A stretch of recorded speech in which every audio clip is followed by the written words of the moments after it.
Hello, freak bitches. Like, we got real problems in this country. It's not a joke anymore. Yeah. Like, that Charlottesville thing, that just showed everybody. When you saw those guys walking down the street with those citronella Home Depot torches, I was like, this is the craziest fucking thing I've ever seen in my life. Screaming white lives matter. Crazy. Like, you know who said it best, man? I have a great quote. Sturgill Simpson sent me this because he had an email exchange with Dr. Rick Strassman, who's the guy that wrote this DMT, the spirit molecule. Yeah. And they had an email exchange. He said, for starters, I would say, this is Rick Strassman saying this, that what we're seeing is a failure of the educational system.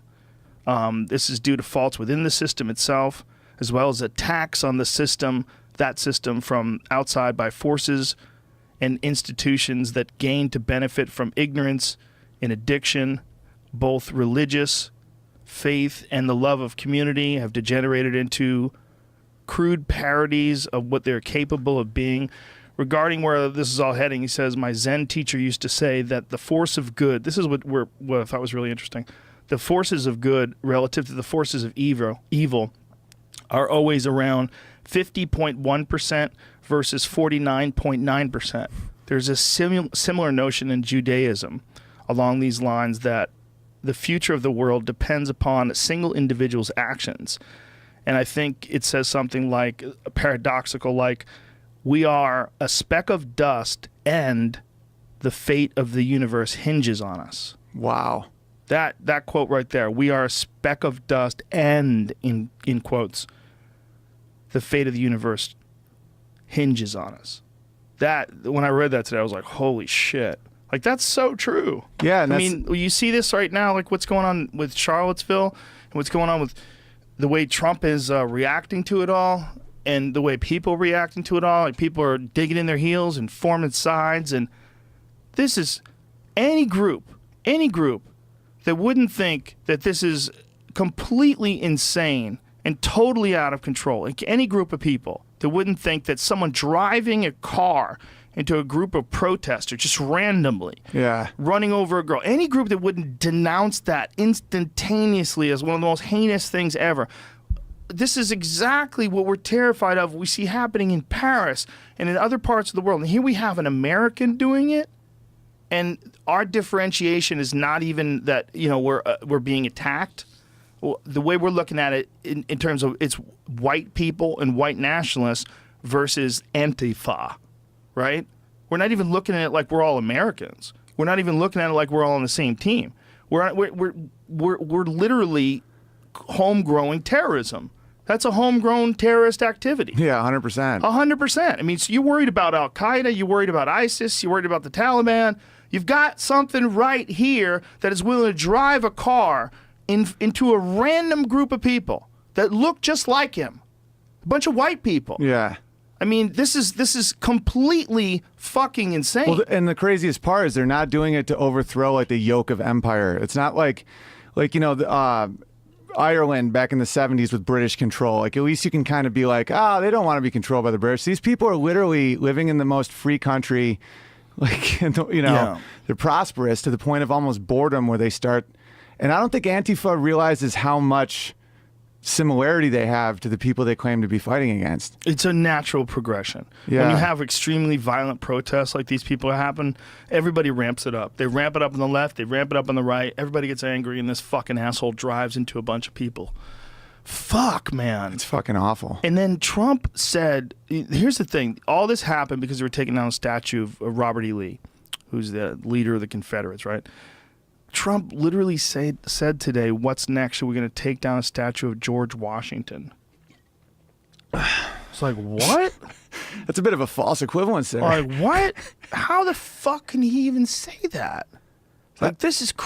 He's got some weird thing going on where he has to dance around his support for white supremacists or white nationalists. He has to dance around it. Which is weird because they're not that big of a group. Like, it's not like... But if they're on your side, they're all on your side. You What's know what that, I'm like saying? 10,000 people? And Who knows? It might be a lot more than you think, man. Might be a lot of closet racists out there. I see so much similarities between, like, white racists and then like the social justice racists, where it's like it's usually like the white Nazis are like the losers trying to get something out of their skin, and then social justice warriors a lot of times are trying to get something out of being in an oppressed status. And both of those groups, I'm like, you're both trying to avoid merit. Like you're both just trying to get something from your stupid group, because you never see like a Nazi as like good looking or successful. They're always just like, I deserve some shit because I'm white. And you're like, then that means you're weak as fuck. I just think it's just a massive failure from the beginning to now of thinking. That's the only thing that makes sense to me. Yeah, and just like the agenda thing, where it's like you start ignoring basic reality to get clicks or, outrage culture. Well, it's just not the way to go. You just join up with all white people like that. It's just insane. It's completely insane. And even the concept of white is a new concept. Like growing up, it's like, oh, you're Irish or Italian, or It's like, when did this fucking federation kick off? Well, we've been forced in this position by a thing called white privilege. I don't know if you're aware of it. I checked it on my way in. Check yourself before you wreck yourself. Yeah, well, I mean, that's the thing, is we're all human beings who migrated from Africa. That's a fact. Yeah. You go back far enough, but we're not willing to go back farther. We're stopping wherever the fuck, we got this accent from, and this is my homeland, and I'll defend it till my death.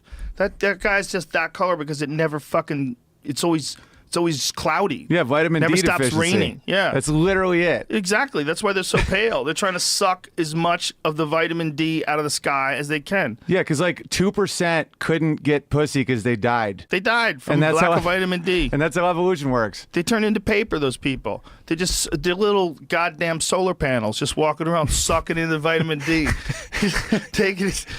They're all Africans. Irish people are Africans that just stayed in Ireland. Yes. That's what they are. That's what we all are. It's just like a flash when we started separating, and it really has nothing to do with who we are as people. I can see the criticism. Yeah, you're one of those, bro, I don't even see color people. Those people, I don't even see color, bro. Then you're like, no, wow. I am racist, but be like, listen, I don't want you in my store, but I know we're equal. Yeah. I don't even see color, man, except with the gay rainbow. Yeah, I'm not into Raiders fans or, Chinese food shoppers. Yeah, like I used to do a song where it was like, black dudes with more than one pit bull scare the shit out of me, but a black guy with a cell phone on his belt I trust.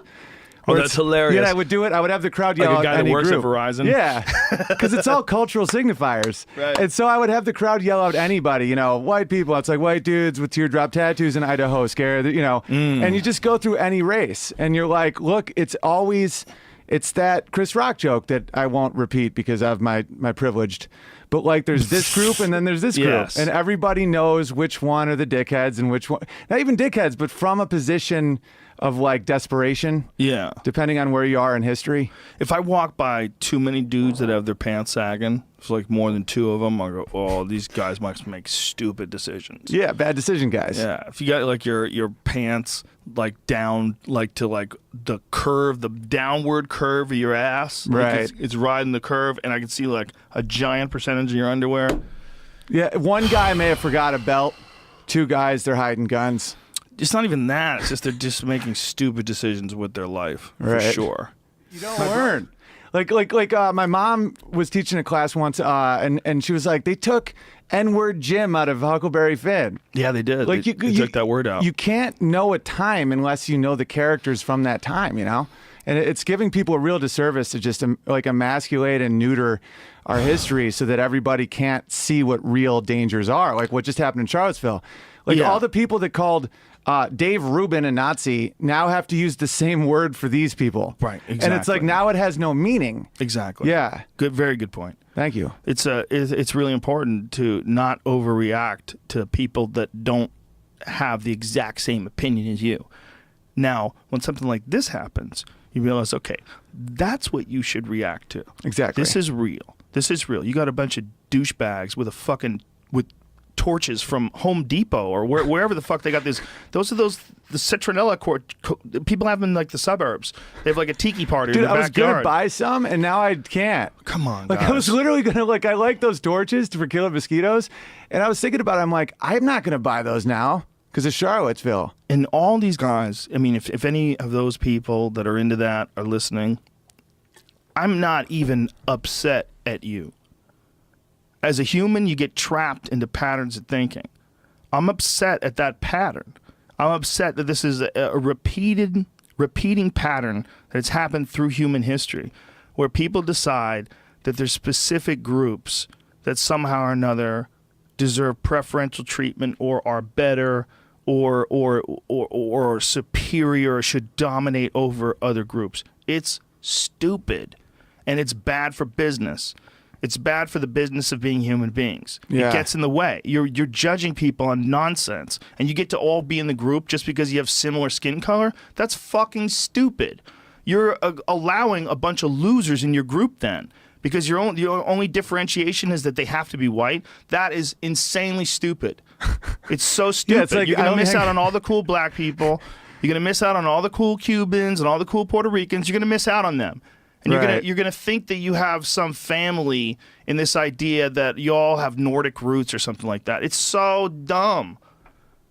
I understand if you run into people that are black and they're racist against white people and you feel like, white people have to protect themselves. If you get in one of those situations, and those situations are real, they can happen. Racism can occur on both sides. And it's another disingenuous thing that the left is doing, is accepting this idea that you can only be racist if you're white. That's a racist statement. It's so racist. It's so ridiculous. But this is something that I think they've kind of let it go for most recently, like out there in the Twitter sphere. But for a good long time, it was a defensible argument that a black person couldn't be racist because racism is all about power, and black people don't have power over white people. Like, well, that is, you're changing the word. You're changing the fucking word, and you're going to empower actual racists. Of course. And it's like you don't know Nazis till you know Treaty of Versailles.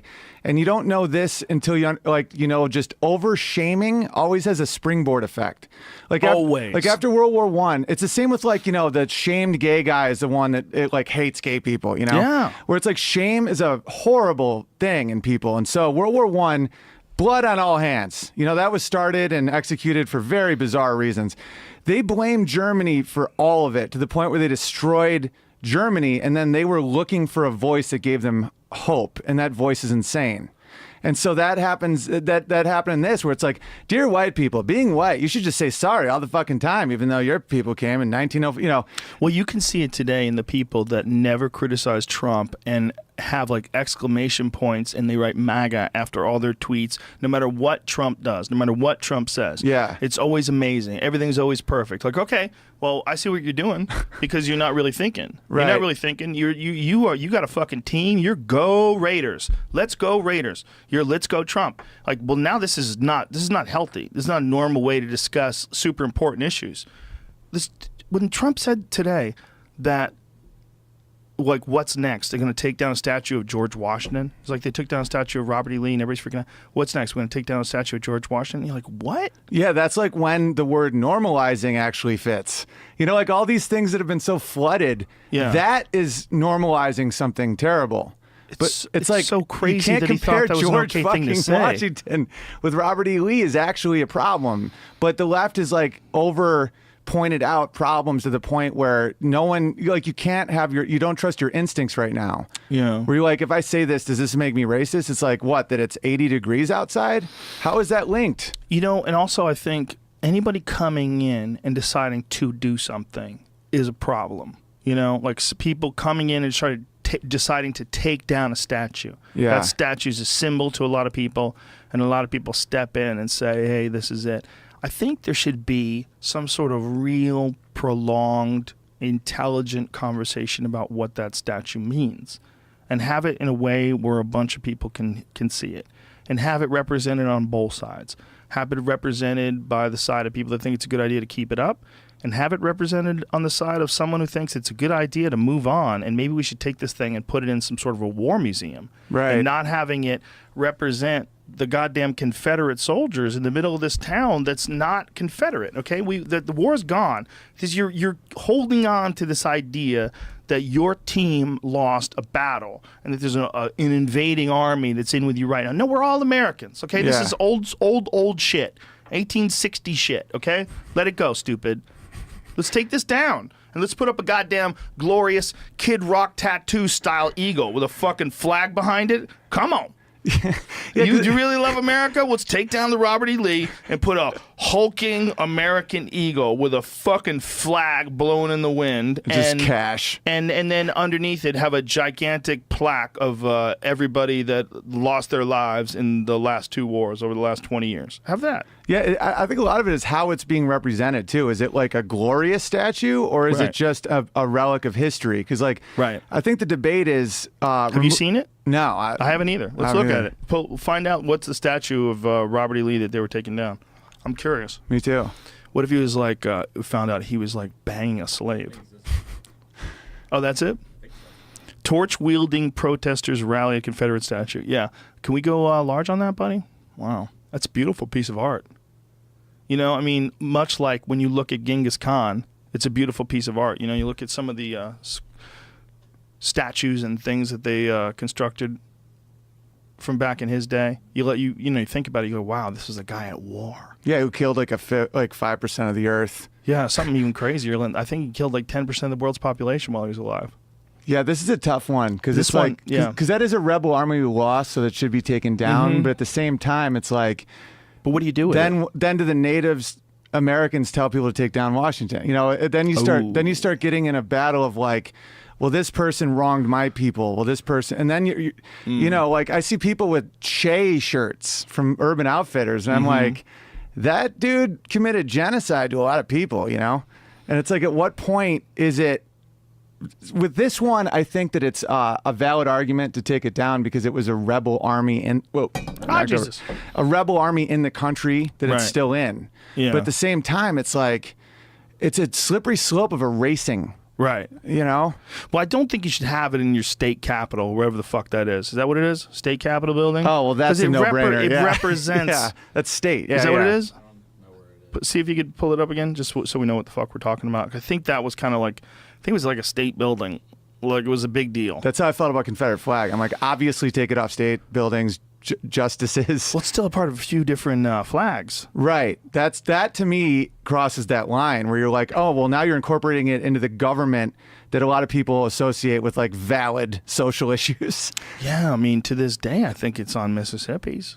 That's very intense. Yeah. It's in Emancipation Park in front of their courthouse. In front of the courthouse. Yeah. Wow.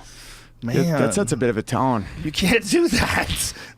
I mean, you got to get that guy out of there. Look, I think for sure we should keep it. I mean, I don't think they should destroy it. Just like I don't think they should destroy, you know, if there's a statue of Mao somewhere. I don't think they should destroy it. I think we should look at it and hold on to it so that future generations can look back and go, wow. That's possible. Yeah. Like Berlin Wall. Yeah. Like there's little pieces to be like, yeah. That people fucking split the world in two at one point. And if we forget that, we start doing this live action role play until someone gets hit by a car. It's like... Yeah. Well, we want better, right? So we want better, so we pretend that better already exists or is possible if we force people to behave the way we want. Right. You know, there's a bunch of different ways where people try to achieve better, you know, and they're not all smart. Because a lot of them are based on how you feel right now and what you want to change, so you try to be forceful. But like the bounce back thing we're talking about, it doesn't really work like that. When you push too hard at people and you don't respect them, even if they're as ridiculous as a white nationalist, when you push at them, and why do I say it's ridiculous if you're asking? Because it's all ridiculous. I think being a black nationalist is ridiculous too. I think it's all ridiculous. I think you should be a human being. And just because you enjoy black culture doesn't mean you have to be racist. You can enjoy Chinese people just as much. We can all just be cool with each other. But this idea that there's like one superior race is insane. We are all interconnected in some very bizarre way, and we help each other, and that's what culture is. That's what civilization is. The reason why it all works so well is that we're all intertwined with each other, learning from each other, trying to figure out how to navigate this thing together, competing with each other, improving upon whatever the fuck it is we're working on because of the competition from all sorts of different parts of the world, different cultures and behavior patterns and levels of aggression, levels of intellect, and all of us combined in some sort of a swarming soup of innovation and ideas and communication and trying to figure this thing out together. And as soon as you just lump it all up to white people only, like, get the fuck out of here with that old stupid idea. That's a stupid idea. Yeah, and that's why I'm so anti-PC and cultural appropriation stuff, because those are the mechanisms to share. Yes. Where it's like, It's not because I'm white and I don't want people to get credit for whatever it's saying, how do we, there's no quote that when goods stop going across borders, armies go across borders, where it's like, if culture's coming together and sharing and developing, and everything you just said is necessary for multiculturalism. And so if you say I can't wear a sombrero because I'm a white guy, even though I'm, stupid. As long as you're not being an asshole about it, you're just having fun. And what's the big deal? And who needs that brim? White guys. Yeah, pale as fuck. Right. And Mexicans have a nice dark complexion. They can handle it. I know. Jews have no brim. Dude, very good, very important point. Mexicans and Jews should switch hats. Some of the super Orthodox ones, they have the crazy brim, right? Yeah, they're like cheese heads with fur. Oh, that's a different one, right? That's a different one. That's a different kind of hat they wear. I've seen that one. Yeah. That's a weird one. It's like part of West Hollywood has a bunch of those hats. Yeah, that's an interesting thing about Hollywood. When you drive, there's certain neighborhoods you go down to that are all Orthodox Jews, or at least a high volume of them. Yeah. So you see them with the strings that hang down from their belt.